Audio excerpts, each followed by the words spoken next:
پر محمد وآل محمد صلوات اللہم صل علی محمد وآل محمد وعجل فرجہ.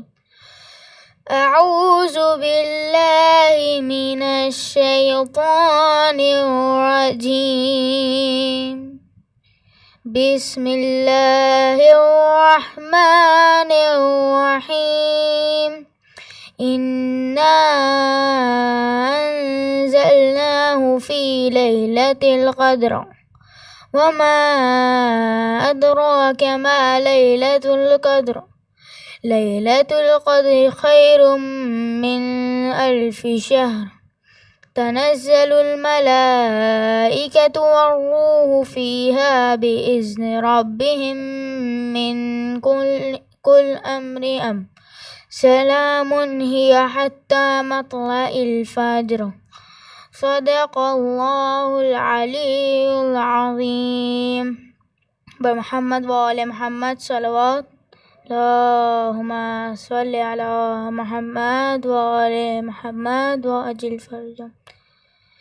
کر رہا ہے یہ راوی بیاں کربلا، اس نے عاشور کی شب کا منظر لکھا. سینہ شاہ پابند شاہ ہدا اور شبیر یہ کہتے تھے بارہا، ہم کو جانا ہے کل کرنے وعدہ وفا، تم پہ آ جائے گا صبر کا مرحلہ. بات ساری سکینہ نے شہ کی سنی اور جواباً وہ بس اتنا کہتی رہی، اچھا بابا سلانے تو آؤ گے نا، روز چہرہ دکھانے تو آؤ گے نا. اچھا بابا سلانے تو آؤ گے نا، روز چہرہ دکھانے تو آؤ گے نا. بول شبیر اے میری نور نظر، تم کو کرنا ہے اب شام تک کا سفر، تم کو قیدی بنائیں گے اب اہل شر.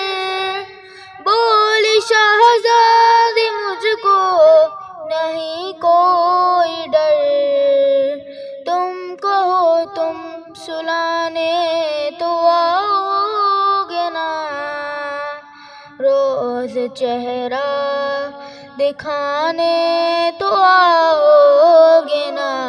اچھا بابا سلانے تو آؤ گے نا، روز چہرہ دکھانے تو آؤ گے نا. شاہ کہنے لگے اے میری لاڈلی، تم پہ آئے گی اب شام غم کی گھڑی، آگ دامن میں ہوگی تمہارے لگی. بولی وہ فکر مجھ کو نہیں ہے کوئی، میرا دامن بجھانے تو آؤ گے نا، روز چہرہ دکھانے تو آؤ گے نا. اچھا بابا سلانے تو آؤ گے نا، روز چہرہ دکھانے تو آؤ گے نا. بڑھتی جاتی تھی بے چین شبیر کی، ہر ستم وہ اٹھانے پہ راضی ہوئی. زندہ بابا نہ ہوگے سمجھ نہ سکے کی، سن کے سب مشکلیں بس وہ یوں کہتی رہی، گھر میرے روٹھی منانے تو آؤ گے نا، روز چہرہ دکھانے تو آؤ گے نا، اچھا بابا سلانے تو آؤ گے نا، روز چہرہ دکھانے تو آؤ گے نا، لے کے سلمان دل پھٹ رہا ہے میرا، زین جب شاہ والا نے رو کر کہا، اب تو زندان مرکز بنے گا تیرا، بیٹی صابر کی تھی بولی وہ صابرہ، میرا لاشا اٹھانے تو آؤ گے نا، ہے میرا لاشا اٹھانے تو آؤ گے نا، میرا لاشا اٹھانے تو آؤ گے نا، روز چہرہ دکھانے تو آؤ گے نا، اچھا بابا سلانے تو آؤ گے نا، روز چہرہ دکھانے تو آؤ گے نا، بر محمد و آل محمد صلوات۔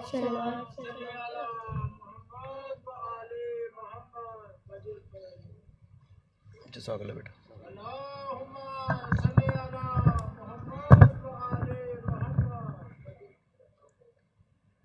بارے دیگر نعرہ صلوات، اللہم صلی علی محمد وآل محمد وعجل فرج۔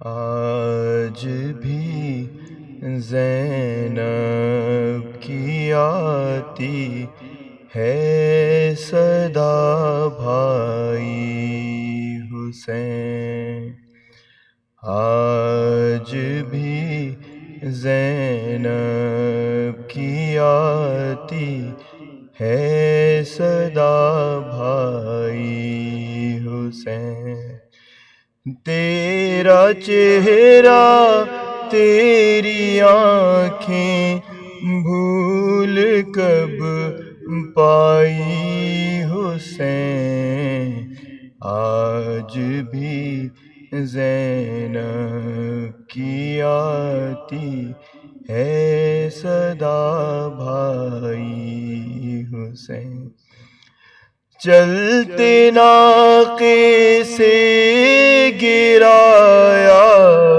خود کو جلتی ریت پر، چلتے ناقے سے گرایا خود کو جلتی ریت پر، گھٹنیوں کے بل میں تیری لاش تک آئی حسین، گھٹنیوں کے بل میں تیری لاش تک آئی حسین، ارے بس میں گھبرائی تھی خنجر تجھ پہ چلتا دیکھ کر، بس میں گھبرائی تھی خنجر تجھ پہ چلتا دیکھ کر، پھر کسی مشکل میں گر کر میں نہ گھبرائی حسین، پھر کسی مشکل میں گر کر میں نہ گھبرائی حسین، کون تھا جو مرنے والوں میں نہیں تھا خوبرو، کون تھا جو مرنے والوں میں نہیں تھا خوبرو، بھولنے بیٹھی تو کس کس کی نہ یاد آئی حسین، بھولنے بیٹھی تو کس کس کی نہ یاد آئی حسین۔ ارے بہہ رہے تھے آنکھ سے آنسو تیری رخصت کے وقت، بہہ رہے تھے آنکھ سے آنسو تیری رخصت کے وقت، پھر کوئی آنسو نہ ٹپکا آنکھ پتھرائی حسین، پھر کوئی آنسو نہ ٹپکا آنکھ پتھرائی حسین۔ ہاتھ میں کوزے لیے سب آسماں تکتے رہے، ہاتھ میں کوزے لیے سب آسماں تکتے رہے، ابر نے ایک بوند پانی کی نہ برسائی حسین، ابر نے ایک بوند پانی کی نہ برسائی حسین۔ دور افتادہ سفر سے لوٹ کر میں نے نبی، دور افتادہ سفر سے لوٹ کر میں نے نبی، ٹھنڈا پانی جب پیا بس تیری یاد آئی حسین، آج بھی زینب کی آتی ہے صدا بھائی حسین۔ بر محمد والے محمد صلی اللہ علیہ وسلم۔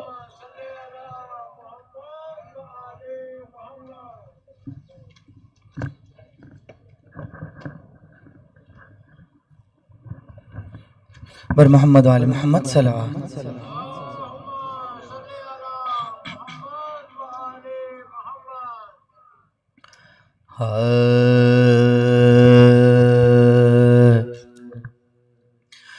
دور ہے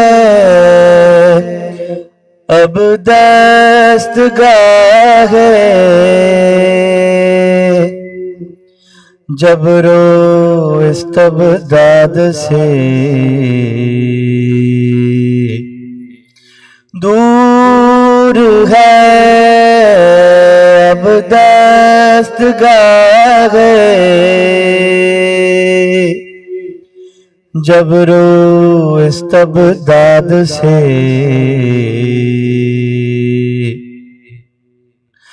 اٹھ نہیں سکتا ہے شور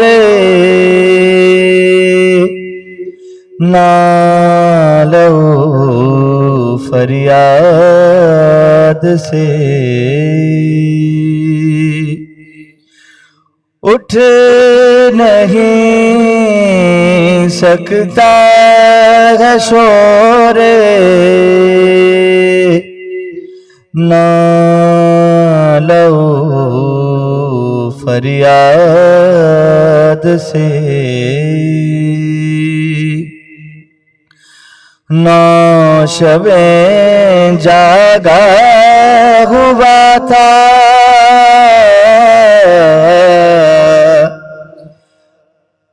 پاسبان اہل بیت، نوشبیں جاگا ہوا تھا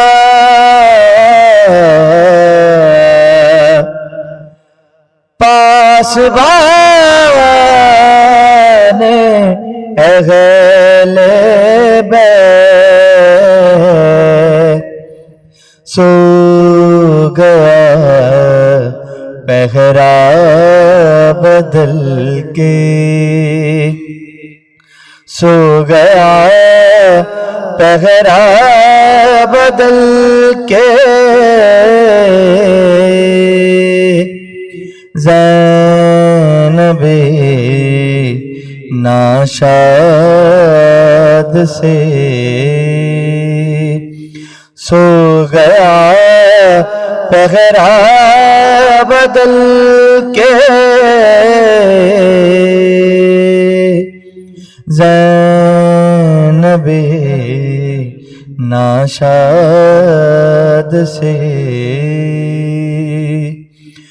دور غیب دستگاہ جبر و استبداد سے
لا حول ولا قوة إلا بالله العلي العظيم. أعوذ بالله من الشيطان اللعين الرجيم. بسم الله الرحمن الرحيم.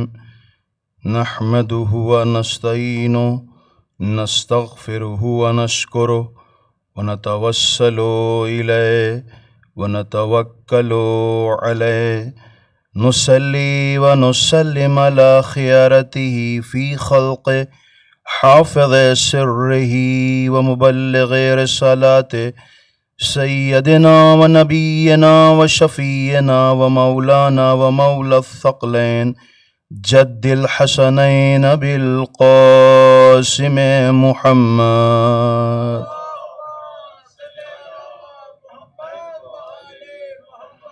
وأهل بيته الطيبين الطاهرين المعصومين المظلومين ولعنة الله على أعدائهم أجمعين. رب اشرح لي صدري ويسر لي أمري واحلل عقدة من لساني يفقهوا قولي. أما بعد فقد قال الله سبحانه تبارك وتعالى في كتاب مبين وهو أصدق الصادقين وقوله الحق. بسم الله الرحمن الرحيم. يا أيها الذين آمنوا اتقوا الله وكونوا مع الصادقين. صلوات پڑھ دیں.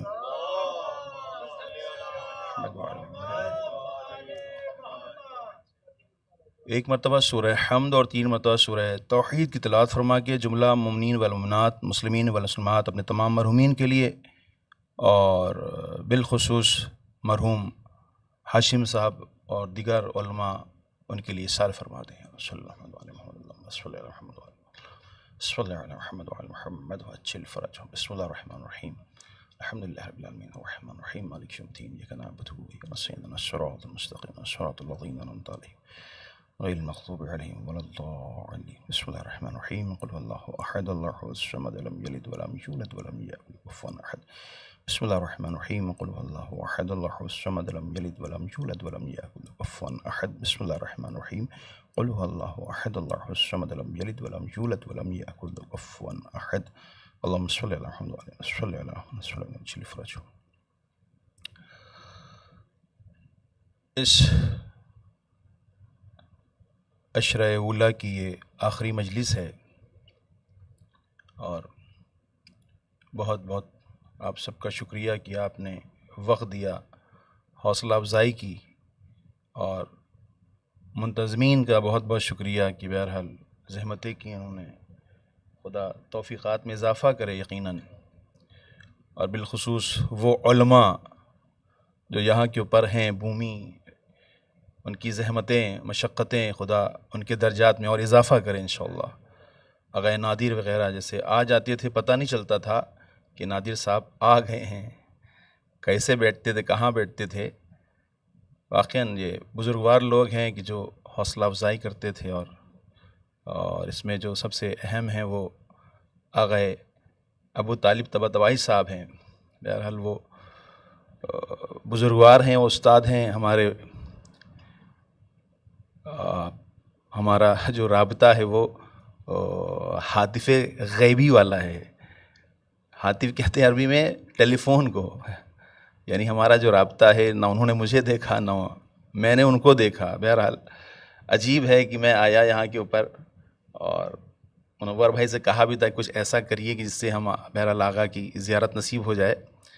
تو اتفاق ایسا ہوا کہ بہرحال یہ ویسے کرنی والا حساب ہو گیا. بالکل بہرحال میں ایسے کرنی نہیں ہوں، لیکن سچویشن حالت کچھ ایسے ہی ہو گئی تھی.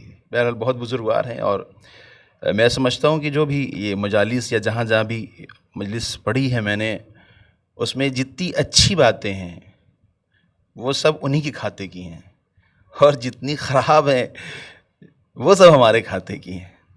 کیونکہ بہرحال موٹیویٹ کرتے تھے، گائیڈ کرتے تھے یہاں سے بیٹھے بیٹھے کیا کرنا ہے کیسے کرنا ہے. واقعاً ایک دلسوز، اور جسے کہنا چاہیے واقعاً دین کو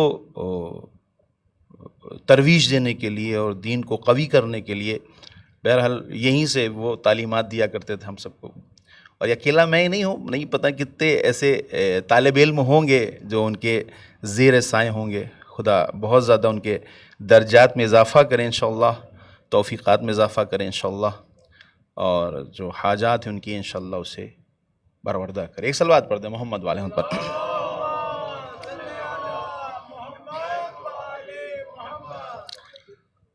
گفتگو جو چل رہی تھی وہ یہی ہے کہ اہل بیت راہ نجات ہیں. اب تک کی سیدھی سیدھی بات اور دو چار کی بات ہی یہی نکلی ہے کہ سوائے در اہل بیت کی کہیں نجات نہیں ہے انسان کے پاس. چاہے وہ قرآن اٹھا کے دیکھ لیجئے، چاہے سیرت رسول اٹھا کے دیکھ لیے، سب جگہ آپ کو اہل بیت ہی اہل بیت ہی اہل بیت ہی نظر آئیں گے چیزوں. اور پھر جب اہل بیت ہی ہیں ہر جگہ تو پھر ہمیں بھی انہی کی تاسیس کرنی چاہیے، انہی کی پیروی کرنی چاہیے. کیونکہ قرآن جو نازل کیا اللہ نے، قرآن جو دیا وہ بھی رسول ہی کو عطا کیا، اور اہل بیت جو دیا وہ بھی رسول کو ہی عطا کیا. ایک عجیب بات یہی ہے کہ لوگوں نے قرآن تو لے لیا ان سے، لیکن اہل بیت کو چھوڑ دیا. اس کا مطلب یہ ہوا کہ یا تو وہ رسول پر بھروسہ نہیں کرتے تھے اور انہوں نے ایک چیز کو لے لی اپنے اعتبار سے، دوسری چیز کو چھوڑ دی. اس لیے کہ آپ کہیں جائیے کسی ڈاکٹر کے پاس اور آپ بھروسہ ہے کہ ڈاکٹر دکھانے آئے ہیں، وہ اگر آپ کو دوا دے کہ صاحب یہ 2 گولی ہیں جو رات میں لینی ہے، 2 گولی جو ہیں وہ دن میں لینی ہے، تو آپ ایسا نہیں کریں گے جو دن والی ہے اس کو لے لیں اور رات والی کو چھوڑ دیں، کہ یہ تو بالکل عقل سے پرے بات ہو گئی. جو 2 گولی دن کی ہیں اس کو دن میں کھانی، جو رات کی وہ رات میں کھانی، تبھی شفا ملے گی. تو مسئلہ یہاں پہ یہی ہے کہ مسلمانوں نے، رسول نے جو 2 چیزیں دی تھیں وہ کیا ہے؟ ایک اہل بیت ہے، ایک قرآن ہے، اس میں سے کیا کیا انہوں نے؟ ایک کو لے لیا اور دوسرے کو چھوڑ دیا. لہٰذا اب صورتحال کیا ہوگی تو آپ کو پتا ہے کہ جب آدمی آدھی دوا کھاتا ہے تو مرض کہاں پہنچ جاتا ہے. ایک صلوات پڑھ دیں محمد والے محمد پر.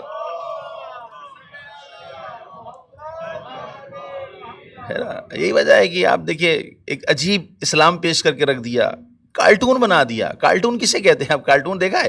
یعنی انسان جس کا کارٹون ہوتا ہے اس کی وہ ہو بہو ہوتا ہے, بالکل ہو بہو. بس کبھی اس کی ناک بڑی کر دیتے ہیں, کبھی اس کے کان بڑے کر دیتے ہیں, کبھی اس کا پیٹ بڑا کر دیتے ہیں, وہ بن جاتا ہے کارٹون. تو مسئلہ یہی ہے کہ اسلام کو جو لیا ہے وہ پورا نہیں لیا انہوں نے. کبھی کسی کی ناک بڑی کر دی, کسی کے کان بڑے کر دیے. لہٰذا آج مسلمان جو ہے وہ ذلت رسوائی کی زندگی جی رہا ہے اور سمجھ میں نہیں آ رہا ہے کہ کون کون سے جواب دیں. کہ اب اگر مثلا جو ہے رسول نے 6 سال کی بچی سے شادی کر لی تو اب جواب دو, اس کا نہیں دے پا رہا آدمی جواب. یعنی پورے جو ہے وہ جسے کہنا چاہیے لکھنؤ ہندوستان میں تو بڑا چرچا گرم ہے اس کے اوپر بہت زیادہ. اور لے کر کے آتے دیکھو تمہاری کتابوں میں لکھا ہوا ہے کہ 6 سال کی بچی سے شادی کر لی. تو مسئلہ یہی ہے کہ آدمی جہاں اہل بیت کو چھوڑ دے گا تو پھر اس کی عقل کام نہیں کرے گی صحیح طریقے سے. لہٰذا مہار کس کے ہاتھ میں اللہ نے دی ہے؟ اہل بیت کے ہاتھ میں دی ہے. جب مہار ان کے ہاتھ میں رہے گی تو عقل بھی صحیح کار فرما ہوگی. ایک صلوات پڑھ دیں محمد والے محمد.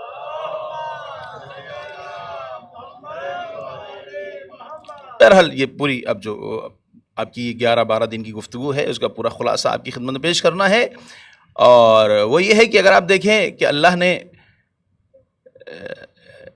غدیر کے موقع کے اوپر یعنی 3 مرتبہ جبرائیل کو بھیجا ہے. 3 مرتبہ. ایک بار آئے یا علی, رسول نے جو حکم دیا کہہ دیجئے.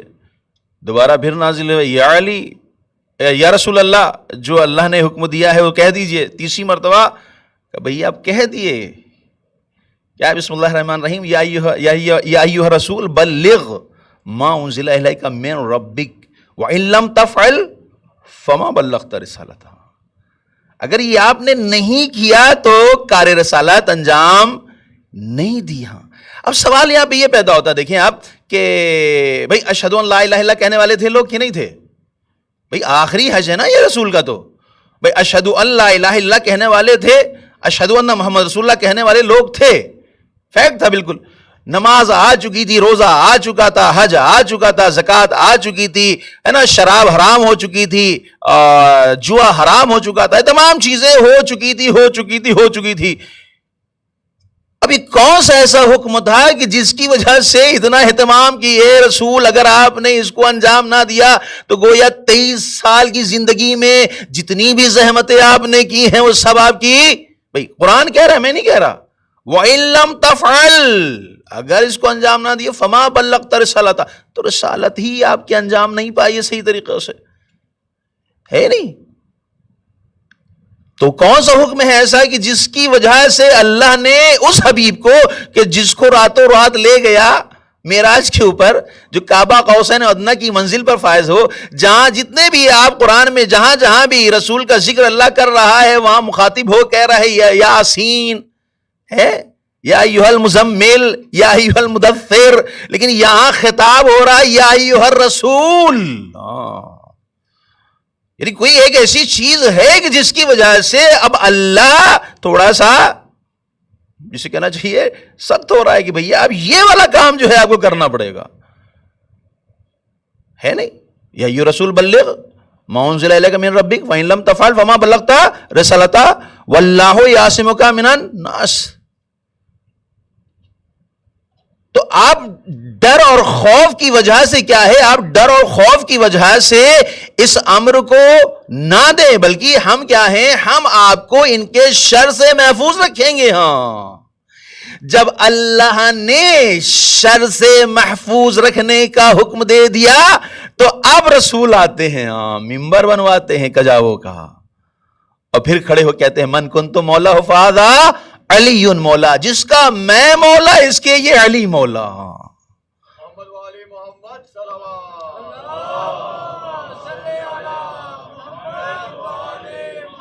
ہے نا اتنا اہتمام.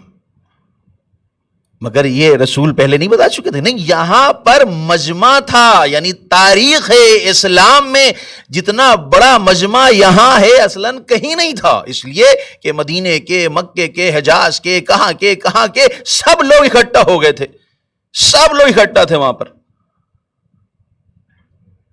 اور مزے کی بات یہ ہے، دیکھیں اسی قرآن میں ہی آگے، اسی آیت میں آگے جو بیان کیا ہے وہ کیا ہے؟ ان اللہ لا یہدی القوم الکافرین، اللہ کافروں کی ہدایت نہیں کرتا۔ عجیب بات ہے، یعنی جو خطاب ہو رہا ہے سامنے کون موجود ہے؟ اصحاب رسول موجود ہیں، ہے کہ نہیں؟ قرآن کہہ رہا ہے کہ قرآن کیا کہہ رہا ہے؟ قرآن کہہ رہا ہے کہ کافروں کی ہدایت نہیں ہو سکتی۔ اے پروردگارا، ہم تو مسلمان دیکھ رہے ہیں، لیکن اللہ کہے گا ہمیں معلوم ہے ان کے دل میں کیا چل رہا ہے۔ صلوات پڑھ دے محمد و آل محمد پر۔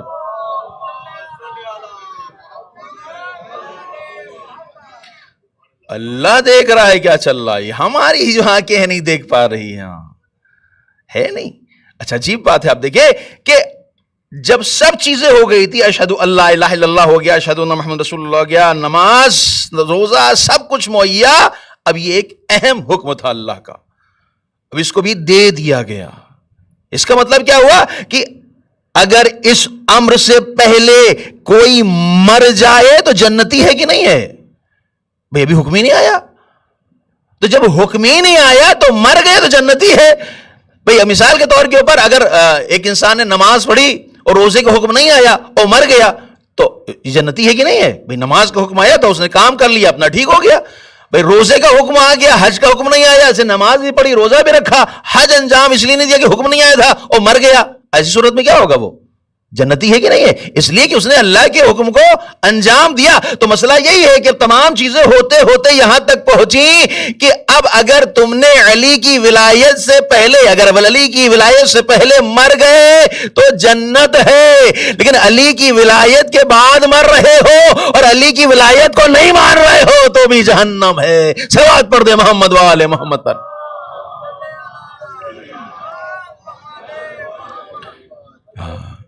علی کی ولایت کے بعد مر رہے ہو اور نہیں مانی تو جہنم، اگر مان لی تب کیا ہے؟ کبھی نماز مانی، روزہ مانا، حج مانا، اس کے تمام چیزیں مانتے چلے آ رہے ہیں کہ شراب کو حرام جانا، جوئے کو حرام جانا، اب علی کی ولایت آ گئی، اب مان لیا، کا مسئلہ ہی نہیں کوئی۔ مشکل وہاں کے اوپر ہے کہ جہاں پر تم یہ نہ کہو اشہد ان علی حجت اللہ، یہ مشکل ہے۔ اگر تم کہہ رہے ہو اشہد ان علی حجت اللہ تو اس کا مطلب یہ کہ ہمارے تمہاری کوئی لڑائی اور جھگڑا ہی نہیں ہے، ہم چاہتے ہی یہی ہیں اور چاہت بھی اللہ کی یہی ہے، لہذا اللہ بارہا اور جگہ جگہ اہل بیت کے چہرے کو نمایاں کر رہا ہے، رسول نمایاں کر کے بتا رہے ہیں دیکھو ہمارے بعد یہی وہ لوگ ہیں کہ تم کو نجات تک پہنچائیں گے، یہی وہ لوگ ہیں جو راہ راست پر چلائیں گے، یہی وہ لوگ ہیں کہ جو اللہ تک پہنچائیں گے۔ ایک صلوات پڑھ دے محمد والے محمد پر۔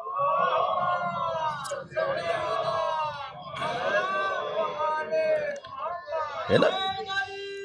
یا لے ایک صلوات بھی پڑھ دے محمد والے پر۔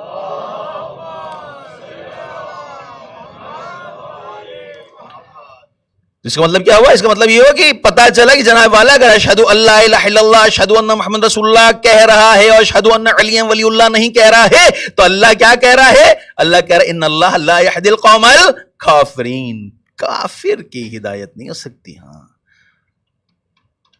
زیارت جامع کبیرہ میں ایسی جملہ استعمال کیا گیا ہے، کیا ہے؟ من جاہدکم کافر، جس نے آپ کا انکار کر دیا وہ کافر ہے۔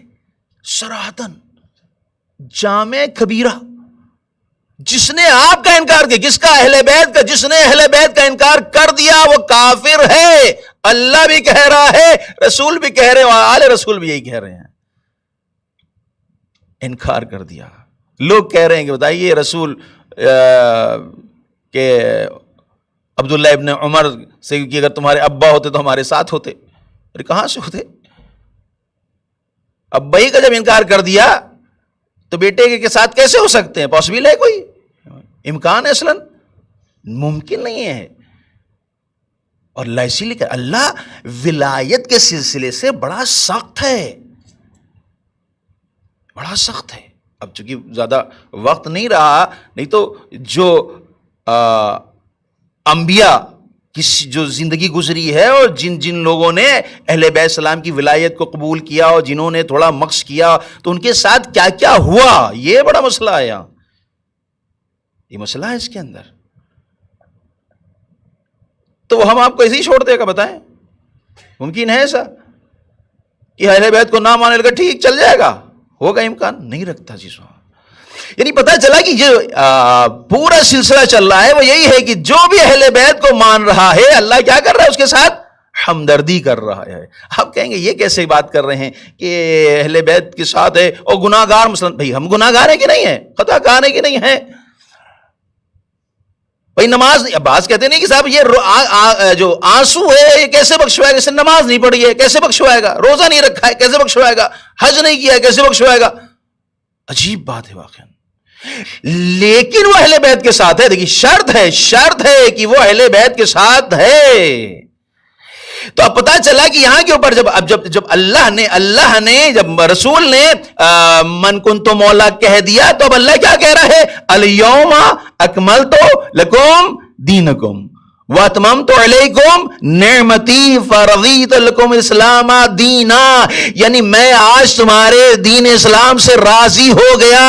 اور کل میں نے حدیث بیان کی تھی لکل شیء اساس، ہر چیز کی اساس ہے. وہ اساس الاسلام حبنا اہل البیت. اس بات پر دے محمد و آل محمد پر.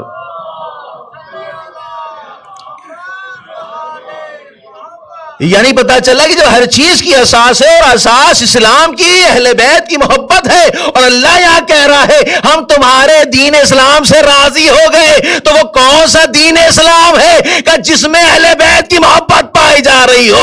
اس سے راضی ہیں. ایک اور سلوات پڑھ دے محمد والے محترم.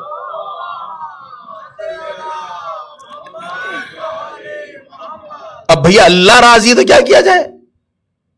کوئی کچھ کر سکتا ہے؟ بھئی جب صاحب خانہ ہی راضی ہے تو اعتراض کسی کو ہونے کی مطلب گنجائش ہی نہیں ہے. اصلا اللہ کہہ رہا ہم راضی ہیں لیکن شرط محب اہل بیت ہو، دل میں اس کے ولایت ہو اور لمحے بھر کے لیے ولایت سے غافل نہ ہو. تو مسئلہ یہ ہے کہ یہ گناہ گار، یہ خطا کار، یہ ایسا، یہ ویسا، یہ ویسا، یہ ویسا، پھر بھی اگر اہل بیت کی محبت کیسے نجات پائے گا؟ یہ کیسے پائے گا بھیا؟ دیکھیے اب یہ پورا خلاصہ میں آپ کے سامنے آج بیان کر رہا ہوں. اس کا پوری جو 11 مجلسیں 12 مجلسیں ہوئی ہیں اس کا پورا خلاصہ آج کی خدمت میں پیش کر رہا ہوں. کیسے ہوگا؟ مسئلہ یہ ہے میں نے کہا کہ اللہ ہے. اللہ ارے ہم آپ کر رہے ہیں تو ٹھیک ہے کہ مولوی صاحب آپ تو خود ہی ٹھکانا نہیں ہے تو آپ کیسے کر سکتے ہیں؟ کہہ سکتے ہیں کہ یہ اہل بیت کو چاہنے والا نماز نہیں پڑھتا یہ بخش دیا جائے گا؟ نہیں، اللہ کہہ رہا ہے. آیت الکرسی آپ پڑھتے ہیں نا ماشاءاللہ سے الحمدللہ بہت ثواب ہے اس کا. ایک صلوات پڑھیں محمد والے محمد پر.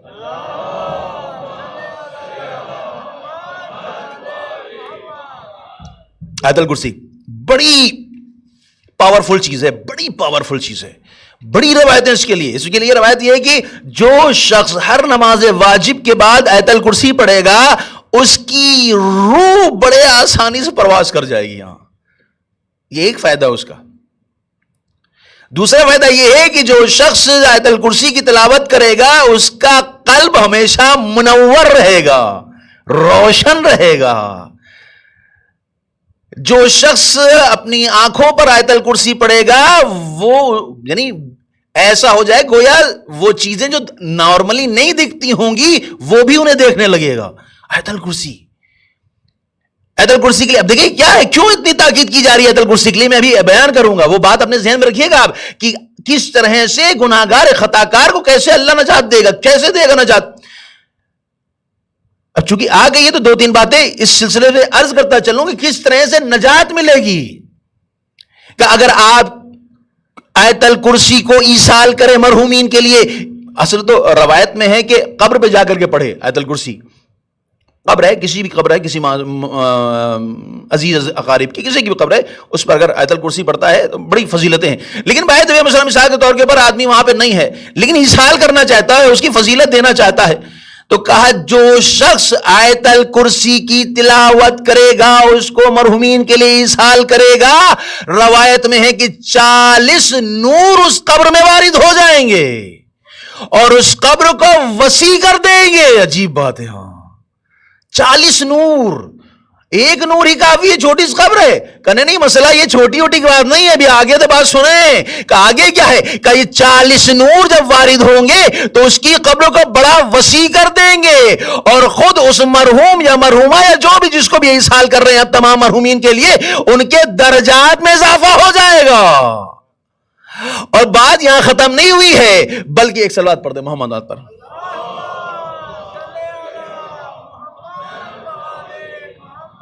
بلکہ بات یہ ہے کہ جو شخص آیت الکرسی کی تلاوت کر کے ایصال کرے گا اللہ اس کے گناہوں کو معاف کر دے گا. اور بات یہاں پہ ختم نہیں بلکہ اور آگے روایت میں ہے کہ جس شخص نے آیت الکرسی کی تلاوت کر کے ایصال کیا ہے آیت الکرسی میں جتنے بھی حروف ہیں جتنے بھی ورڈ ہیں اللہ اتنے ملائکہ کو خل کرے گا اور وہ ملائکہ قیامت تک کی اس کی طرف سے تسبیح کرتے رہیں گے. دیکھا آپ نے کس کی طرف تسبیح کر رہے ہیں؟ جو آیت الکرسی کو ایصال کر رہا ہے. آیت الکرسی میں کتنے ورڈ ہیں؟ تقریباً 175 175. یعنی اگر ایک بار آپ نے ایصال کیا تو 175 ملک اللہ نے خل کر دیے. کس لیے؟ تاکہ وہ ہماری نیابت میں تسبیح و تحلیل کرتا رہے. اب بتائیے ایمان سے بتائیے اگر معصوم دعا کرے بارگاہ معبودی میں تو اللہ اس کی دعا کو رد کر سکتا ہے؟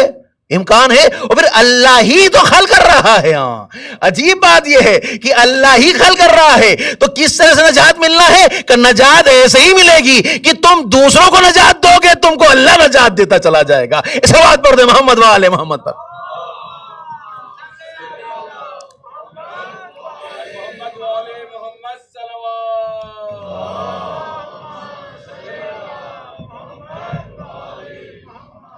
تو اب بات کیا ہوئی؟ بات یہ ہوئی کہ جناب والا جو رو رہا ہے غم حسین پر ان گناہ گار ہے خطا کار کیسے معافی ہوگی بھیا؟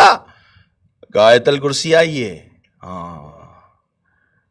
اللہ ولی الذین یخرجہم من الظلمات الی النور. اللہ کیا ہے؟ ولی ہے. کس کا ولی ہے؟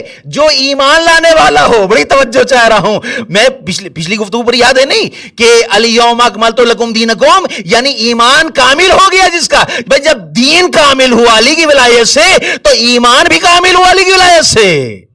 اور اللہ کیا کہہ رہے ہیں؟ اللہ ولی الذین آمنوا یخرجہم من الظلمات الی النور. اے پروردگارا تو ولی ہے. کس کا ولی ہے؟ کہا جو عاشق اہل بیت ہو. آمنو کون ہے؟ عاشق اہل بیت. جو عاشق اہل بیت ہے تو اب ظلمات کون لوگ رکھیں گے؟ بڑی توجہ چاہ رہا ہوں آپ کی. نہیں پتا اپنی بات کو بیان کر پا رہا ہوں نہیں بیان کر پا رہا ہوں. ظلمات میں کون لوگ ہوں گے؟ کہ ظلمات میں وہی لوگ ہوں گے جو گناہ گار ہوں گے جو خطا کار ہوں گے جن کی شاید نمازیں چھوٹ گئی ہوں جن کے شاید روزے چھوٹ گئے ہوں. بھائی ظلمات وہی تو ہے لیکن اللہ کہہ رہا ہے کہ ہم ان کے ولی ہیں کہ جن کے دل میں اہل بیت کی ولایت پائی جا رہی ہے. تو میں کروں گا کیا کہ اس ظلمات سے نکال کے نور میں رکھ دوں گا ان کو. صلوات پڑھ دے محمد وآل محمد پر.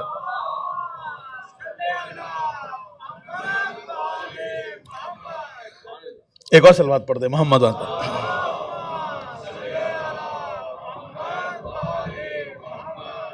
بھئی آیت پڑھی میں نے آپ کی خدمت میں کوئی غلط بات تو نہیں پڑھی نا؟ سیدھی سیدھی سی بات. اللہ کہہ رہا ہے کہ ظلمات سے نور کی طرف لے جائیں گے ہم. بھئی ظلمت میں رہنے والا کون ہوگا؟ ہے کون ہوگا؟ بھئی گناہ گار ہوگا. اب اللہ کا اختیار ہے کہ اللہ کہہ رہے نہیں ہم تو مجھے معاف کریں گے. کیوں معاف کریں گے؟ کہ اس کے دل میں اہل بیت کی محبت پائی جا رہی ہے. اللہ دیکھا آپ نے کتنی بڑی بات ہے یہ قسم خدا کی. اور وہیں اسی کے آگے کیا کہہ رہا ہے؟ آگے کہہ رہا ہے کہ نور سے ظلمات میں ڈال دیں گے ہم. اب اس کی اور آگے دیکھیں ہے نا کہ ہم ان لوگوں کو جو طاغوتی ہیں ان کو کیا کریں گے؟ نور سے ظلمات میں ڈال دیں گے. یعنی نور کا مطلب کیا ہوا؟ بھائی نمازی ہے روزے دار ہے پرہیزگار ہے مثلا اپنے لحاظ سے، لیکن چونکہ اہل بیت کی ولایت نہیں رکھتا تو اس کا کوئی نور فائدہ نہیں دے گا، بلکہ یہی نور اللہ کہاں لے جا کر کے ظلمات میں اس کو ڈال دے گا کہ بس یہی تو ہے، اللہ جو چاہے کر سکتا ہے اس لیے کہ وہ اللہ ہے۔ صلوات پڑھ دے محمد و آل محمد پر۔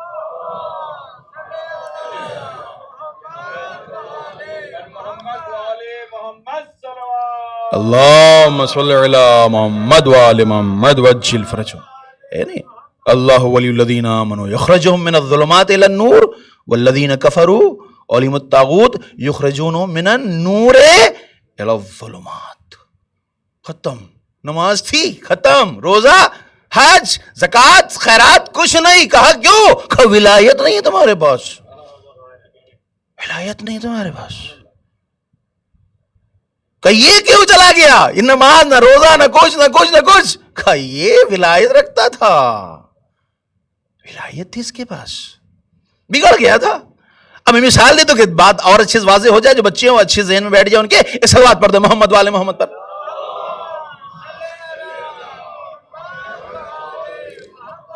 اب آخری مجلس میں تو کم سے کم تھوڑا حوصلہ افزائی کر ہی دیں صلوات کے ساتھ ہماری بھی۔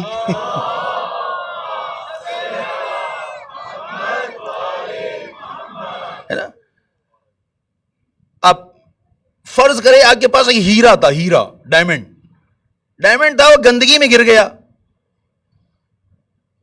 گندگی میں گر گیا تو کیا اس گندگی کی وجہ سے اس ہیرے کے اوپر کوئی اثر پڑے گا؟ بڑی توجہ چاہ رہا ہوں آپ کی،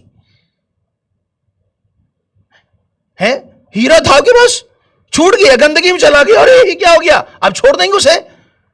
چھوڑیں گے اسے؟ ایمان سے بتائیے، نہیں چھوڑیں گے۔ ارے بھیا ہاتھ دھو لیں گے ہم، کیوں؟ اس لیے کہ گندگی اس میں سرایت نہیں کی ہے۔ اللہ اکبر، بھائی یہی اہل بیت ہے، پاکیزہ ہے اندر سے، طاہر ہے اندر سے۔ ارے گناہوں نے جو گھیر رکھا ہے، اگر اللہ چاہے، اہل بیت چاہے، اگر صاف کر دے تو ہیرا ہیرا رہے گا۔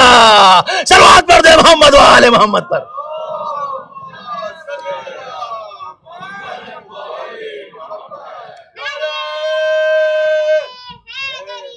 محمد والے محمد صلوات۔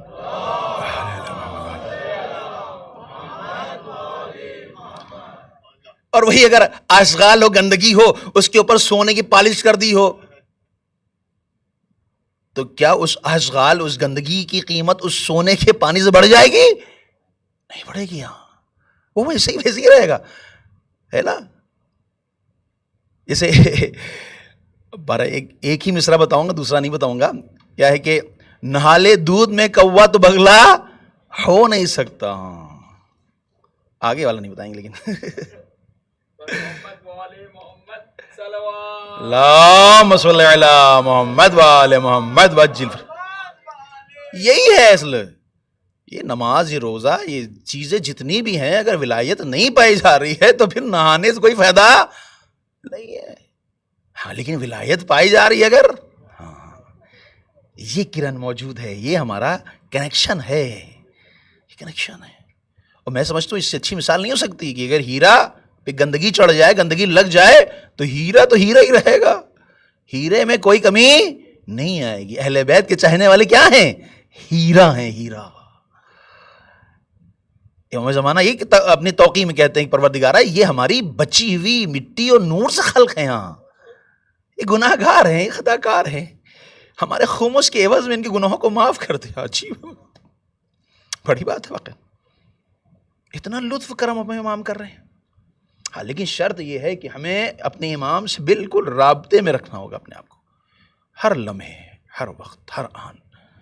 یہی ولایت ہے جی، تو یہی ولایت ہے۔ اب دیکھیں کہ امام ہادی علیہ السلام کی حدیث ہے یہ، اور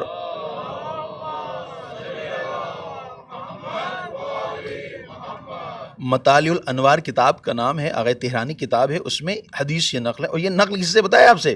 یہ ہے شیطان سے۔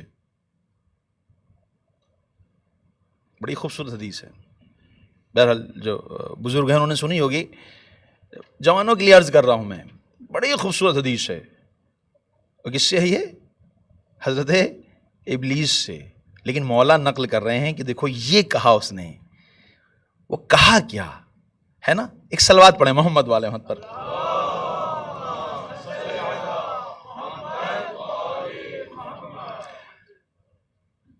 امام فرماتے ہیں کہ کہتا ہے عبدت اللہ فی سبع السماوات وعصیت فی سبع الارض ولا وجدت ملکا مقربا ولا نبیا مرسل. یعنی میں نے 7 آسمانوں کے اوپر عبادت کی ہے، ہر آسمان پہ عبادت کی میں نے، اور 7 زمینوں کے اوپر ہم رہے ہیں. 7 آسمانوں پر ہم نے عبادت کی اللہ کی، ایک آسمان، دوسرا آسمان، تیسرا آسمان، چوتھا، پانچواں، چھٹا، 7واں، اور یہ 7 زمینوں کے اوپر ہم رہے ہیں. کیا فرماتا ہے؟ فرماتا ہے ولا وجدت ملکا مقربا ونبیا مرسل. میں نے نہیں دیکھا، میں نے نہیں پایا کہ کوئی نبی ہے، کوئی ملک مقرب، کوئی نبی ہے مرسل اس وقت تک اس کو مقام ملا ہو. کس وقت اس کو مقام ملا ہو؟ پھر وہ آگے فرماتا ہے إِلَّا وَهُوَ يَتَقَرَّبُ بِحُبِّ عَلِي ابن ابی طالب. یہاں تک کہ اس کے دل میں ہے علی علیہ السلام کی محبت نہ ہو. بس پتا چلا کہ چاہے وہ ملک مقرب ہو اور چاہے وہ رسول مرسل ہو، اس وقت تک اس کو بلندی عطا نہیں دی اللہ نے جب تک اس کے دل میں علی کی ولایت نہیں تھی. سوچے پھر ہم آپ کس کھیت کی مولی ہیں؟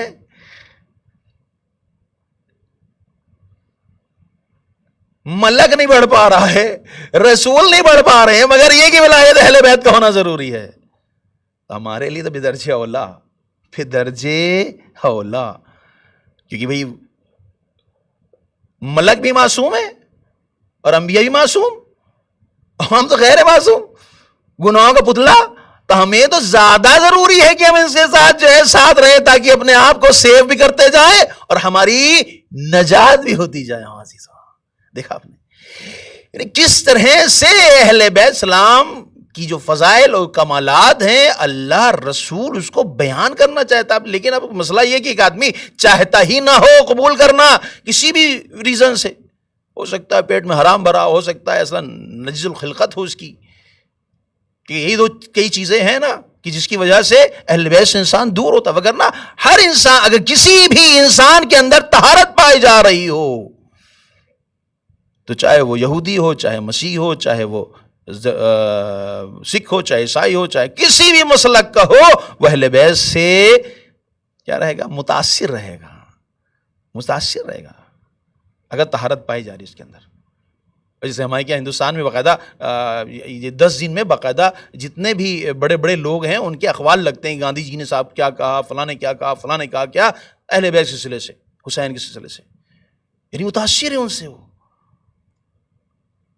تو اہل بیت اور انسان کے درمیان کیا چیز آڑے آتی ہے؟ نجاست، کثافت. اس سے ہمیں محفوظ رہنا، یعنی ہمارا پیٹ میں حرام نہ بھرا ہو، یہ شرط ہے، حرام نہیں بھرا ہو. جو مال ہو وہ خبز نکلا ہوا ہو، کسی کا مال غصبی نہ ہو، چھینا نہ ہو، رشوت کا نہ ہو، سود کا نہ ہو، یہ نہ ہو.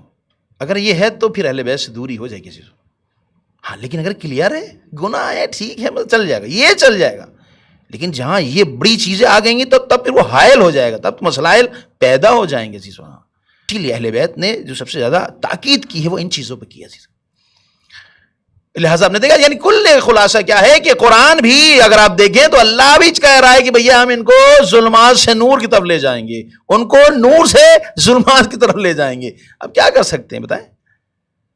شیطان کہہ رہا ہے کہ میں نے نہیں دیکھا کسی ملک مقرب کو، کسی نبی مرسل کو کہ اس کو اللہ نے تقرب دیا ہو، مگر یہ کہ اس کے دل میں اہل بیت کی، علی کی محبت پائی جا رہی ہے. عزیزوں، ایک شخص آتا ہے امام محمد باقر علیہ السلام کے پاس،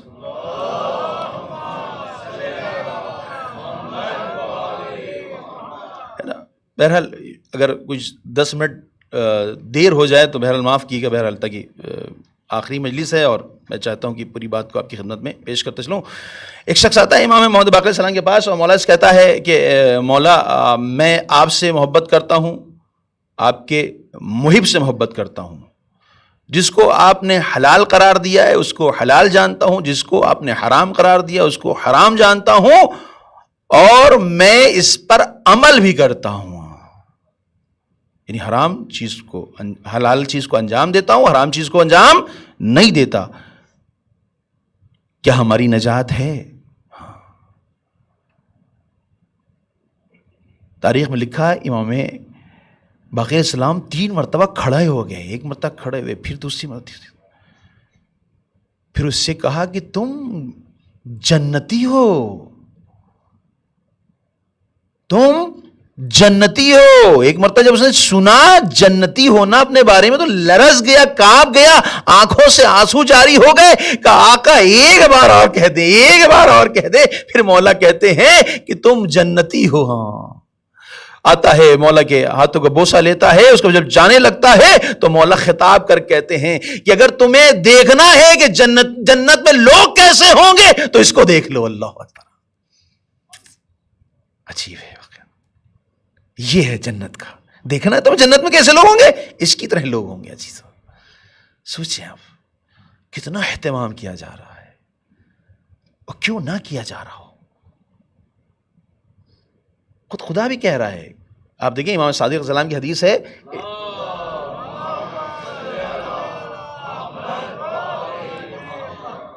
امام فرماتے ہیں کہ من اراد اللہ بہ الخیر، اگر اللہ کسی کے ساتھ خیر کا ارادہ کرنا چاہتا ہے تو کیا کرتا ہے؟ قذف اللہ، قذفا، ایک صلوات پڑھ دیں محمد پر،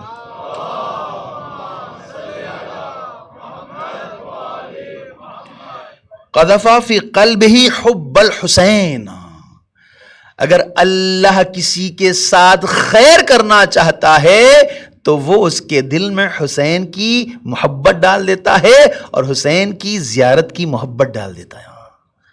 اللہ خیر چاہتا ہے تو خیر۔ اچھا عجیب بات ہے، آپ دیکھیں، بس میں نے کہا شاید 5-10 منٹ مجلس بڑھ جائے۔ قذفا ایک چیز ہے، وضع ایک چیز ہے، قذفا۔ وضع کہتے ہیں رکھنے کو، رکھ دیا، مثال طور پر موبائل تھا، میں نے رکھ دیا اسے، اس رکھنے میں ہماری کوئی انرجی ویسٹ نہیں ہوئی ہے، نہیں۔ اچھا اس میں یہ ہوا کہ رکھ دیا تو ایک بار رکھا تو ہو سکتا ہے کہ ہم کو پتہ ہی نہ چل پائے، کسی نے رکھ دیا، آپ بیٹھے ہوئے میری مجلس سن رہے ہیں اور کوئی آیا اور آپ کے پاس جو ہے تبرک رکھ کے چلا گیا، آپ کو پتہ ہی نہیں، آپ میں ہوئے تھے مجلس سننے میں، آپ کو پتہ ہی نہیں چلا، تو یہ کیا ہو گیا؟ یہ ہو گیا وضع۔ وضع کے مطلب کیا ہے؟ رکھنے کے۔ یہاں پہ اللہ کیا کہہ رہا ہے؟ یہاں پہ امام کیا فرما رہے ہیں؟ امام فرما رہے ہیں اذا اراد اللہ بہ الخیر قذفا، یعنی قذفا یعنی پھینک دیتا اس کی طرف۔ فرق ہے، پھینکنا مطلب کیا؟ یعنی اس میں انرجی ہوتی ہے۔ اب میں مثال دیتا کہ بات واضح ہو جائے، مثلا اگر آپ کو کسی دور کے اوپر ہدف لے کر کے تیر کو پھینکنا تھا تو آپ جب کھینچیں گے اور تیر جائے گا تو اپنی انرجی کے ساتھ جائے گا، ہے نا؟ یا اور تھوڑا واضح کر دوں، واضح کروں مثال کے طور پر، اگر میرا آپ مثلا مثال کے طور کے اوپر مجلس سن رہے ہیں، بالکل میں ہوئے مجلس سننے میں، اور ایک مرتبہ میں نے اپنا رومال بنایا آپ کی طرح ایسے کر کے پھینک دیا تو آپ چونک جائیں گے نہیں چونکیں گے؟ چونک جائیں گے نا؟ بات واضح ہوئی نہیں؟ ایک بات ہے وضع یعنی ہم کو پتہ ہی نہ چلا، ایک بات ہے قذفا یعنی ہمیں پتہ چلے، یعنی پتہ چلے۔ امام صادق کیا فرما رہے ہیں؟ امام فرماتے ہیں کہ اللہ حسین کی محبت کو تمہاری طرف ایسے ڈالتا ہے، ایسے پھینکتا ہے کہ تم سمجھ جاؤ۔ رکھتا نہیں ہے، ہو سکتا ہے رکھنے میں تمہیں توجہ نہ ہو، لیکن جب پھینکی جاتی ہے وہ چیز تو آدمی متوجہ ہو جاتا ہے۔ بس یہاں کے اوپر قذفا استعمال کر کے بتایا کہ نہیں میں پورا متوجہ کراتا ہوں کہ آؤ تم فرش اعضاء کے اوپر، اگر میں متوجہ نہ کراؤں تو تم کہاں ہوگے فرش اعضاء کے اوپر؟ صلوات پڑھ دے محمد و آل محمد پر۔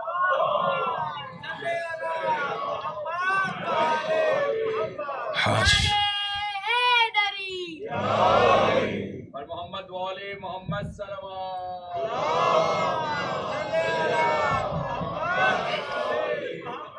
بس عزیزو، دیکھا آپ نے نہیں پتہ چلا کہ کتنا اہتمام کیا جا رہا ہے، کتنا اہتمام. اب سوچیں پھر ہم کیوں دور رہیں، کس لیے دور رہیں؟ اپنے بچوں کو، اپنی فیملی کیوں دور رکھیں؟ نہیں، ہم ہر وقت ہر لمحے اہل بیت امام حسین السلام سے قریب رہیں، اور یہ وہی وقت ہے ہمارا جو قریب رہنے کا عزیزوں. اب میں آتا ہوں اس کے پورے خلاصے کے اوپر کہ اب دیکھیں کہ جناب یوسف ہے نا، جناب یوسف یعنی بچپن سے ہی آپ امتحان میں آ گئے، امتحان اللہ کا امتحان ہونا شروع ہوا ہے نا. 9 سال کی عمر میں تھے، جو بھائی تھے انہوں نے کنویں میں ڈال دیا، وہاں پڑے رہے، وہاں سے نکلے آئے کہاں؟ بردہ فروش میں، جہاں غلام بیچے جاتے تھے، وہاں بک گئے. کہاں گئے؟ عزیز مصر کے پاس آ گئے. اب وہاں تمام چیزیں ان کے ساتھ ہوتی رہی. میں بہت خلاصہ کر رہا ہوں اس بات کا.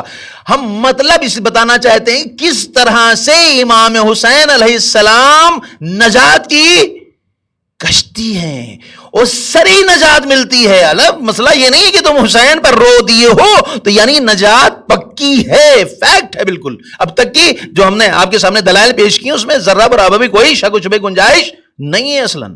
اب جو میں بیان کر رہا ہوں پورا خلاصہ کس طرح سے اللہ ایک گناہگار کو کیسے معاف کر دے. تو یہ سیدھی بات تھی جو ہم نے آپ کی خدمت میں آیت الکرسی کی تلاوت فرمائی. اس میں جو اللہ کہہ رہا ہے کہ ہم نور سے ظلمات سے نور کی طرف لے جائیں گے اور ان کو نور سے ظلمات کی طرف لے جائیں گے. تو سیدھی بات یہاں پہ نکلتی آتی ہے. لیکن اب جو سامنے کی بات ہے بالکل جو بالکل ٹیلی کرنے والی ہے وہ کیا ہے کہ جناب یوسف کے جو زندگی آپ دیکھیں گے تو بچپن سے لے کر کے مستقل آپ مصائب اور سختیوں میں رہے، ہے کہ نہیں؟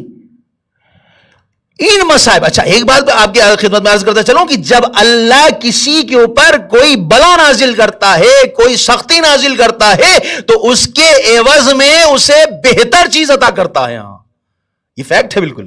اب چونکہ وقت نہیں ہے، یہ ایک الگ بحث ہے. جب یعنی امتحان کی جب بحث ہے اس میں یہ ساری بحثیں آتی ہیں گی. ابتلا ابراہیم یعنی ابراہیم کا امتحان لیا گیا مثلا ہے نا، یا مثلا جو ہے فتنے کا لفظ استعمال کیا گیا ہے، المال والبنون فی زینت حیات دنیا. اچھا یہ زینت حیات دنیا کا ہے، نہیں فتنہ بھی لفظ استعمال کیا اللہ نے. خوب تو پتہ چلا جناب والا کہ جناب یوسف نے جو سختیاں برداشت کی ہیں مستقل بچپنے سے 9 سال سے لے کر کے اور مستقل سختیاں برداشت کر رہے ہیں اللہ، یہ سختیوں کو اللہ نے اس کا اجر کہاں دیا. بڑی توجہ چاہ رہا ہوں. اجر کیا ہے؟ دیکھیے سب سے پہلا اجر یہ ہے کہ جناب یوسف کو ایک مقام اللہ نے عطا کیا، عزیز مصر بنا دیا ہے نا. اب تمام چیزیں کیونکہ وقت بالکل نہیں ہے کہ ڈیپ میں ہم گفتگو کریں. ہم نے سوچا تھا کچھ گفتگو ہو جائے گی ڈیپ میں، لیکن بالکل وقت نے اجازت نہیں دی ہے کیونکہ ہمیں امام حسین کی طرف بھی آنا پڑے گا بھی. تو جناب یوسف نے 9 سال سے لے کر کے اور آخر جب تک عزیز مصر نہیں ہوئے مستقل سختیوں کا سامنا کیا. مستقل جیل میں ڈال دیے گئے، آپ کوڑے کھا رہے ہیں لیکن برداشت کر رہے ہیں. اب اس کے عوض میں دیکھیے اللہ کیا دے رہا ہے.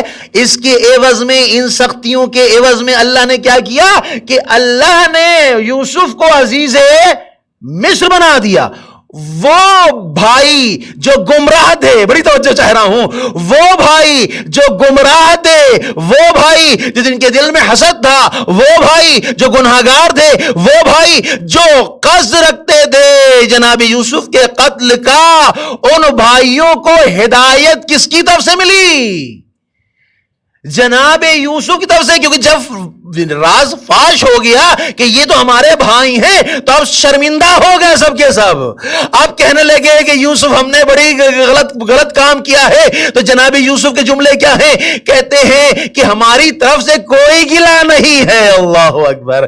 ہماری طرف سے کوئی گلہ نہیں ہے، بس تم توبہ کر لو اللہ کی. ہاں اب جب آتے ہیں اپنے والد کی محترم کے پاس کہ آپ ہمارے لیے توبہ کہ ہمارے لیے استغفار کریے، تب وہ کہتے ہیں کہ میں شب جمعہ چنا ہے انہوں نے، یعنی جمعرات شب جمعہ چنا کہ شب جمعہ میں ہم جو ہے تمہارے لیے دعا کریں گے، اللہ جو ہے قبول کرے گا۔ تو پتہ چلا کہ جناب یوسف کو ان امتحان کے صدقے میں جو چیز ملی وہ کیا تھی؟ ایک تو عزیز مصر بن گئے، دوسرے وہ بھائی جو گمراہ تھے ان کو ہدایت ہو گئی، تیسرے تمام امت، تمام لوگ جو اس وقت تھے وہاں پر مصر میں وہ سب قحطی کا شکار ہونے والے تھے۔ جناب یوسف کی ان سختیوں کے عوض میں اس قحطی کو کیسے جو ہے ختم کیا جائے، یہ کون ہے؟ اللہ نے جناب یوسف کو بتایا کہ اس طرح سے یہ قحطی دور ہوگی۔ بس پتا چلا کہ جناب یوسف اگر امتحانات دے رہے ہوں تو لوگ ہدایت بھی ہو رہی ہے، لوگ بچ بھی رہے ہیں، مقام و منصب بھی ہو، اور وہ نواسے رسول جو فقر یوسف ہو، جو فقر یوسف ہو، جو سب کچھ قربان کر دے، تو وہ اپنے عزیز اقارب دوست کی ہدایت نہیں کر سکتا ہے کیا؟ ہے کر سکتا ہے۔ اب زیارت میں کیا پڑھتے ہیں؟ حلت بفنائک۔ یہ کیا ہے حلت بفنائک؟ کیا ہے عزیز حلت بفنائک؟ حلت بفنائک، اب جو گاؤں کے لوگ ہوں گے وہ اس کو اچھے سمجھ جائیں گے، بہرحال میں کوشش کرتا ہوں سمجھانے کی۔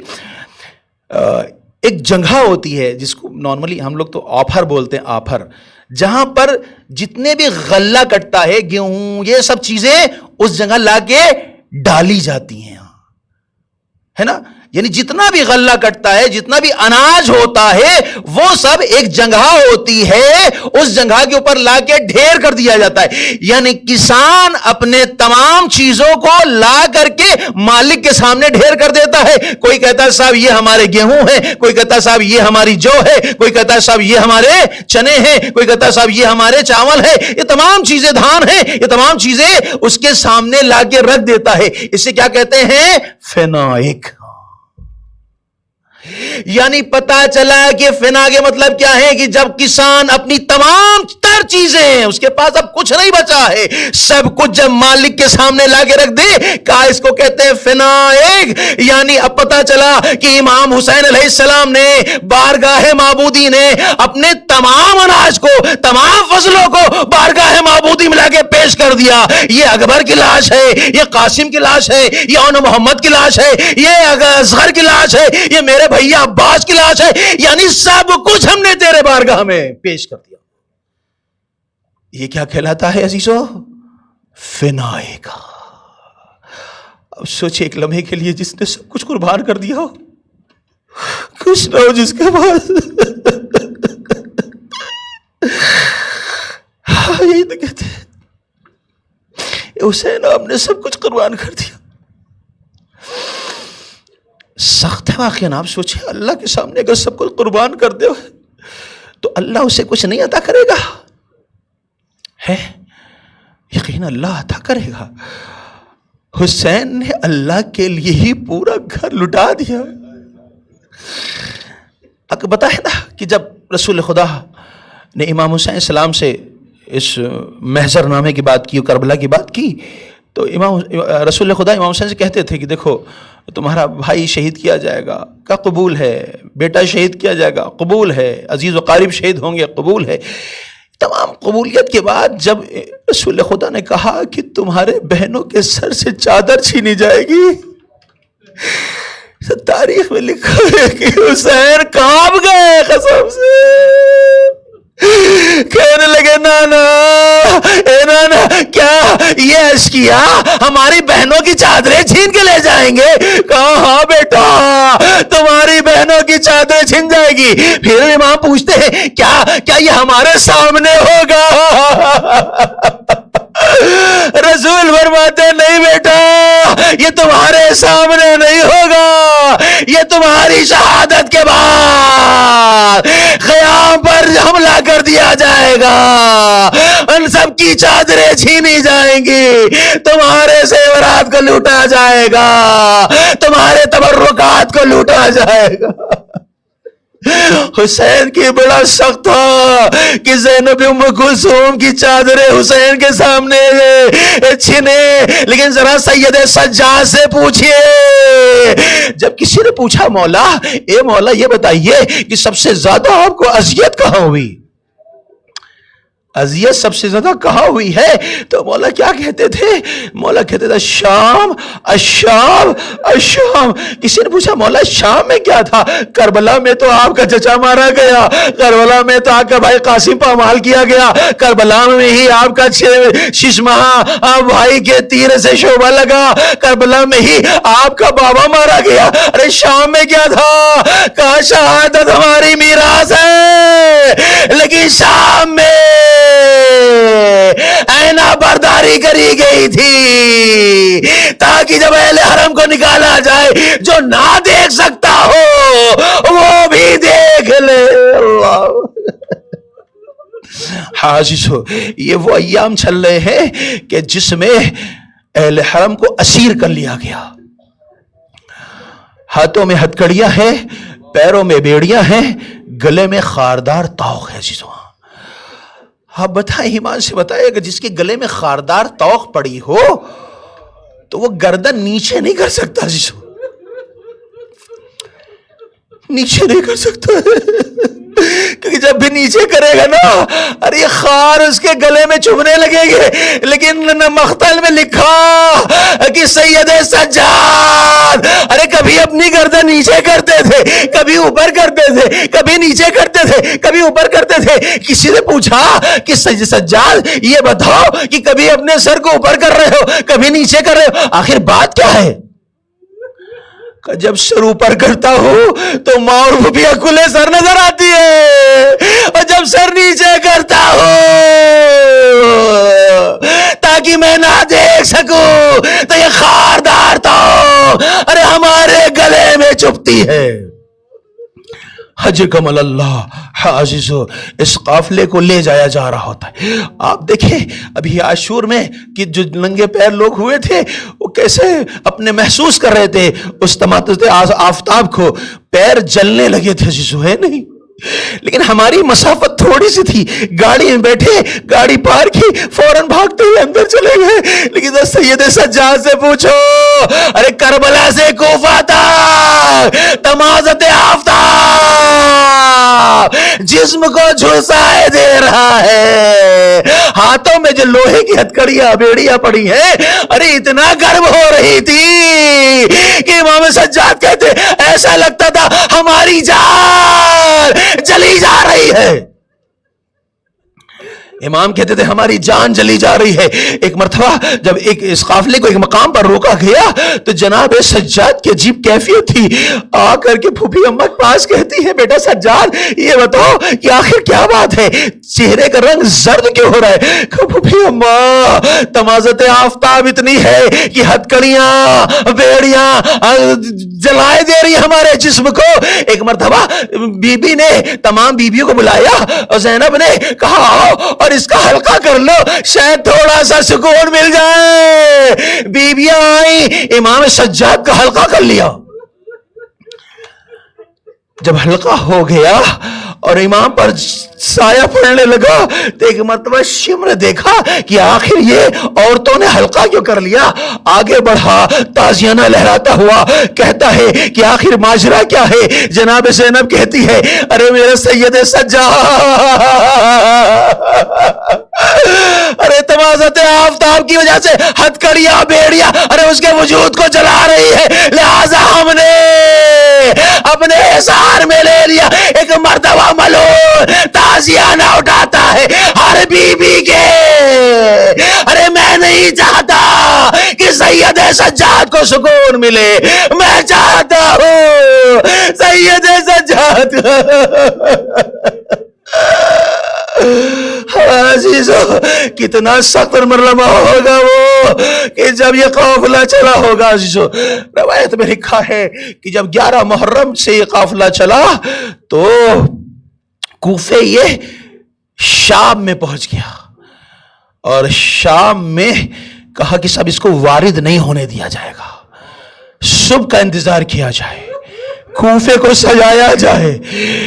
لوگوں سے کہا کہ جاؤ طبل بجاؤ، جاؤ اور جا کر کے خوشیاں مناؤ. روایت میں لکھا ہے کہ لوگوں کو حنا بانٹا گیا، مہندی بانٹی گئی کہ لگاؤ، اور آج حاکم خوارش کے اوپر جیت گیا ہے. ایمان سے بتاؤ، یہ وہی کوفہ ہے نا کہ جہاں مولا کائنات نے حکومت کی ہے. یہ جناب زینب ام کلثوم، ارے یہاں کی شہزادی ہے. ایمان سے بتاؤ جناب زینب ام کلثوم پر کیا گزر رہی ہوگی. اس کو جناب کلثوم سے کہتی ہیں گی اے بہن ایسا نہ ہو کہ کوئی ہمیں دیکھ کے پہچان لے. ارے یہ تو علی کی بڑی بیٹی زینب ہے، یہ چھوٹی بیٹی کلثوم. ہاں عزیزو، رات گزرنے لگی. ان ملونوں نے اپنے لیے خیام کا تو انتظام کیا، لیکن اہل حرم کو ایسے ہی چھوڑ دیا. انہوں نے اپنے لیے کھانے پینے کا انتظام کیا، لیکن یہ بچے بھوکے بھی تھے، پیاسے بھی تھے. جب صبح ہوئی عزیزو، اس قافلے کو گزارا گیا. اندر سے منادی ندا دیتا جا رہا تھا. لوگ تماشائی بنے دیکھ رہے تھے. عورتیں چھتوں پر تھیں، مرد نیچے تھے. جب یہ قافلہ گزارا گیا اور ساتھ ساتھ میں جب یہ سرح مقدس تھے جو نیزوں کے اوپر تھے، ایک مرتبہ ایک خاتون کی نظر علی اکبر کے چہرے پہ پڑ گئی. علی اکبر کے چہرے پہ پڑی. وہ کہتی ہے کتنا خوبصورت جوان ہے، کتنا اچھا جوان ہے. ایسا لگ رہا ہے جیسے قمر ہو، ماں ہو. اور کتنا جب خوبصورت ہے یہ تو اپنے ماں کے لیے کتنا حسین ہوگا. کاش ارے اس کے ذب کے وقت اس کی ماں زندہ نہ ہو. لیلا تڑپ کے کہتی ہے ارے میں ہی اس کی ماں ہوں. ہاں عزیزو، جب قافلہ اور تھوڑا آگے بڑھا تو ایک کرسی کے اوپر ایک عورت مسند نشین تھی جس کا نام شیری بتایا گیا ہے. یہ شیری کون ہے بتائے؟ یہ حسین کے در کی کنیز ہے. اس نے کہا تھا آقا جب کبھی کوفے آئیے گا تو ہمارے گھر ضرور آئیے گا. حسین نے کہا تھا شیری جب میں آؤں گا تو تمہارے گھر ضرور آؤں گا. جب یہ قافلہ گزارا تو ایک مرتبہ یہ بی بی کھڑی ہوئی. پوچھا یہ قافلہ کہاں سے ہے؟ کہا مدینے سے ہے. جیسے ہی مدینے کا نام سنا اس بی بی نے اپنی کرسی چھوڑ دی، زمین پر آ گئی. کہا مدینے میں کس منطقے سے ہے، کس محلے سے ہے؟ تو کسی نے کہا کہ محلے بنی ہاشم. ایک مرتبہ بی بی تڑپ گئی. کہتی ہے جناب زینب کے پاس آ کے کہتی ہے اے بی بی ذرا اپنا نام بتاؤ کیا ہے؟ ارے تمہیں پتا ہے کہ بنی ہاشم کا محلہ کون سا محلہ ہے؟ کہا مجھے پتا ہے. کہا کس کا محلہ؟ کہا وہاں حسین رہتا ہے. کبھی بھی بی بی حسین کیسا ہے، حسین میرا آقا کیسا ہے، اس کی کوئی خیر خبر نہیں ملی. ایک مرتبہ زینب طرف کے کہتی ہے اے شیری نو کے نیزہ پر حسین کا ساتھ. شیری تڑپ جاتی ہے اے آقا اس طرح نہ بلایا تھا.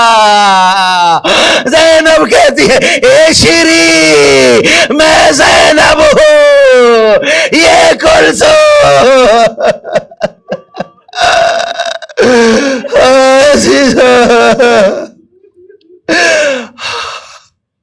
شیری ادھر کے آتی ہے، کچھ کھانے اور پینے کا انتظام کرتی ہے. جناب سکینہ کو پانی دیا جاتا ہے. روایت میں ہے، مقتل میں لکھا کہ جناب سکینہ نے جیسے ہی کوزہ لیا پھوپھی سے پوچھا پھوپھی آپ نے پہلے ہمیں پانی کیوں دے دیا؟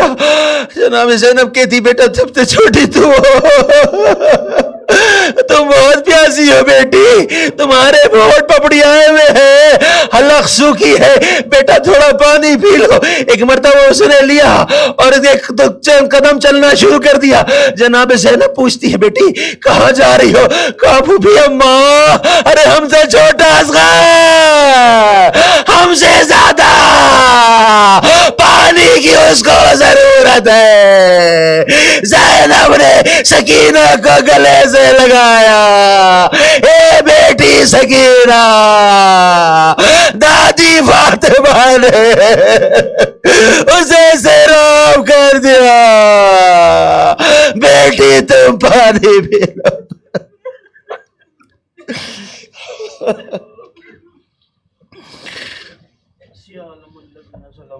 منقلب ينقلبون انا للہ وانا الیہ راجعون. پروردگارہ اس عمل قیل قبول فرما, انہاں سے اپنی رحمت نازل فرما. معبود ان آنکھوں کو زیادہ سے زیادہ توفیق دے کہ عزائے حسین میں زیادہ سے زیادہ اشکبار ہو سکیں. معبود ہم سب کو, ہماری نسلوں کو زیادہ سے زیادہ توفیق دے کہ ہم سب عزائے حسین میں شرکت کر سکیں. اے پروردگارہ بحق محمد وآل محمد, اگر ان آنسوؤں کا کچھ بھی ثواب ہو پروردگارہ تو اس کے جزا میں ہم سب کو حسین کی شفاعت مرحمت فرما. اے پروردگارہ ہم سب کو مولا حسین کے ساتھ محشور فرما. اے میرے اللہ اس فرش رضا کے صدقے میں ہم سب کو اور ہماری نسلوں کو لمحے بھر کے لیے بھی حسین کے در سے غافل نہ فرما. اے میرے اللہ جو پریشان حال ہے ان کی پریشانی کو دور فرما, جو مقروض ہیں معبود ان کے قرض و ادا فرما, جو مریض ہیں, مریض روحی ہو چاہے مریض جسمی ہو معبود انہیں شفاء کامل عنایت فرما, جو تندرست ہیں انہیں غنی فرما. معبود جن کے کاروبار ختم ہو گئے ہیں انہیں احیاء فرما, جن کے کاروبار چل رہے ہیں اس میں برکات عنایت فرما. پروردگارہ بحق محمد وآل محمد جہاں جہاں بھی مسلمین مسلمات مومنین مومنات محبان بیشیان حید قرار ان کی جان مال عزت آبرو کی حفاظت فرما. اے پروردگارہ بحق محمد وآل محمد اس وقت تک موت نہ آئے جب تک امام زہر ہم سے راضی خوشنود نہ ہو جائے. معبود جب اس دنیا سے جائیں تو ایک ہاتھ میں دعوت بیت دوسرے ہاتھ میں قرآن ہو. اور دیگرہ دعا میں دعا امام کے سور میں تعجیل فرما, ہم سب کو ان کے آوان سال میں شمار فرما. ربنا تقبل منا انک انت السمیع العلیم. ماتم حسین.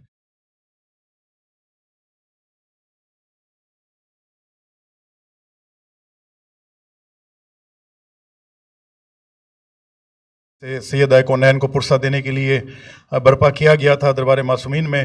اس میں ہم نے دعوت خطاب دی تھی جناب حجت الاسلام والمسلمین مولانا گلریز مہدی صاحب قبلہ کو کہ جو آل دا وے انڈیا سے تشریف لائے اور انہوں نے یہاں کر بہترین انداز میں جو ہے وہ تعلیمات اہل بیت علیہم السلام کو ہم تک پہنچانے کی کوشش کی کہ پروردگار عالم آپ کی توفیقات میں اضافہ فرمائے اور انشاءاللہ کہ ہمیں دوبارہ آپ سے مستفید ہونے کی توفیق عطا فرمائے. آپ تمام مومنین و مومنات کی طرف سے اور دربار معصومین کی انتظامیہ کی طرف سے میں انتہائی شکر گزار ہوں مولانا صاحب کا, اور آپ کا انشاءاللہ آپ کے لیے ہمیشہ ہم لوگ دعا گو رہیں گے. آپ کو یاد ہوگا کہ ایک مومنہ کے لیے لکھنؤ میں جو تھیں ان کے لیے دعا ہوتی رہی ہے. انفارچونیٹلی آج خبر آئی ہے کہ وہ جو ہے وہ وفات پا گئی ہیں. ان کے لیے ایک سورہ فاتحہ کی آپ سے درخواست کی جائے گی. ایک فیملی آف حاجی موسیٰ یوسف, ان کی فیملی کے مرحومین, حاجی حبیب کی فیملی کے مرحومین طاہرہ جعفر علی, مسز طاہرہ زمان سہیل لکھنواندہ جو کربلا میں ان کی تدفین ہوئی, ان کے لیے آپ اپنے اپنے ان کی نماز وحشت قبر بھی ہے چونکہ آج ان کی تدفین ہوئی ہے تو ان کو جو ہے لکھنؤ میں آپ ان کو جو ہے نماز وحشت میں یاد رکھیے گا اور ایک سورہ فاتحہ یہاں پر تلاوت کر دیجیے گا. اور خصوصی طور پر جو یہاں مومنین و مومنات حاضر ہیں ان سب کے جتنے بھی مرحومین ہیں ان سب کے لیے شہداء کو ذہن میں رکھتے ہوئے ایک مرتبہ سورہ فاتحہ اور 3 مرتبہ سورہ اخلاص کی تلاوت فرما دیجیے گا.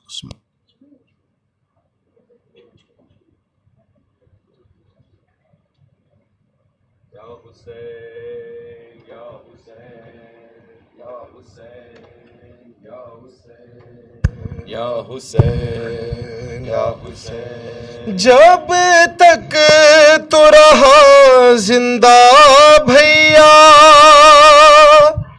نظریں نہ اٹھاتا تھا کوئی زہرا کہ میں بیٹی ہوں غازی آسر پہ میرے چادر نہ رہی آسر پہ میرے سایہ